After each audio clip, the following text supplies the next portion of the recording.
ওদিকে মন থাকলে কি হবে? যে আপনাদের ওদিকে মন, কিন্তু কানটায় দিয়ে রাখতে হবে। হ্যাঁ, চোমা দান করলে হবে না, চালুনি দান করতে হবে। এখন ওর ঠান্ডা ঠাকুর মশাই কি বলছে? ঠাকুর মশাই বলছে, জানো বৃন্দাবনের ছেলে নাম তার কৃষ্ণ, পিতার নাম নন্দ, মায়ের নাম যশোদা। জানো তো ঘরে নবলক্ষ ধেনু আছে।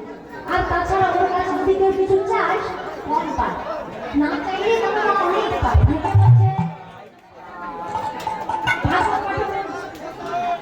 আর ও বেটা তো সত্যি চাইলে কম দেয়, না চাইলে বেশি দেয়। কিন্তু আমি যে দিদিটার বাড়িতে মা কাজ করে, সে কিছু দেয় না, চাইলেও দেয় না, আর না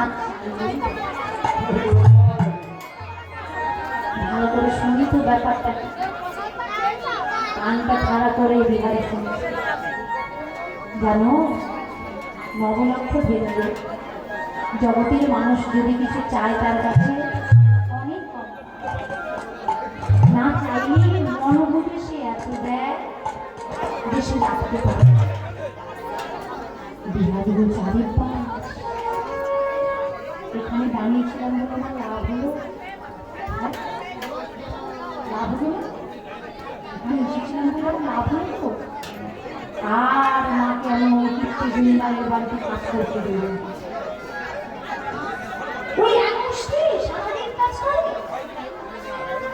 আমি ওই কৃষ্ণের বাড়িতে যাব। কৃষ্ণের বাড়িতে গিয়ে আমি কৃষ্ণকে বলবো যে আমাকে একটা কাজ দাও।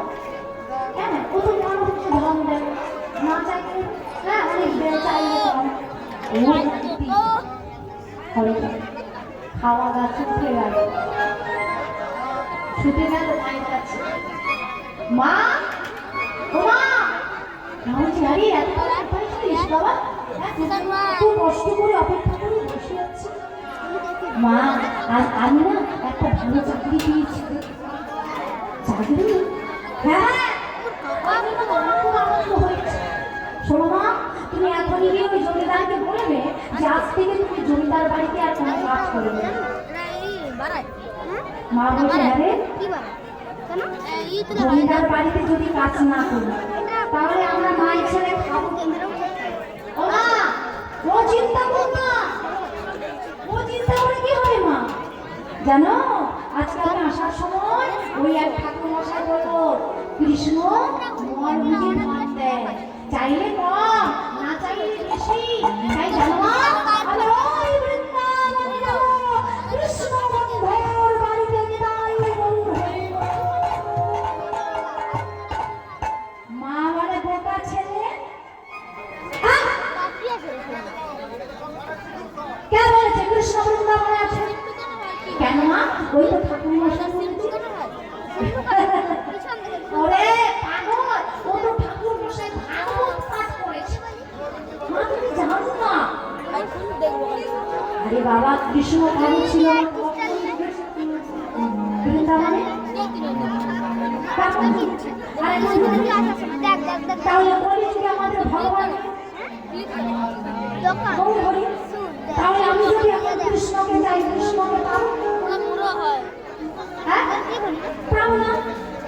তখন আর বলছে মা তুমি একটা জিনিস জানো, তুমি জানো মা নবরত্নরা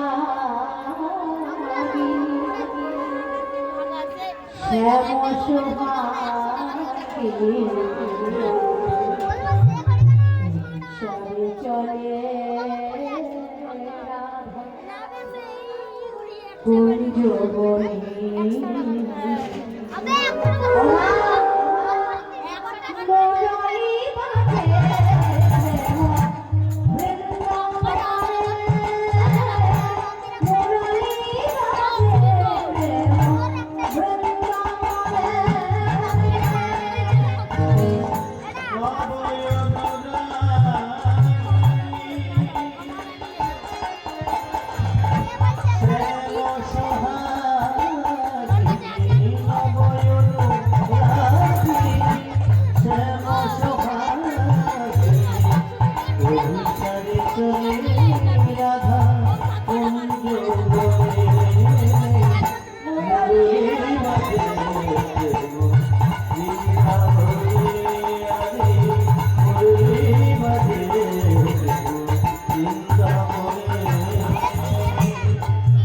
কেলা কহো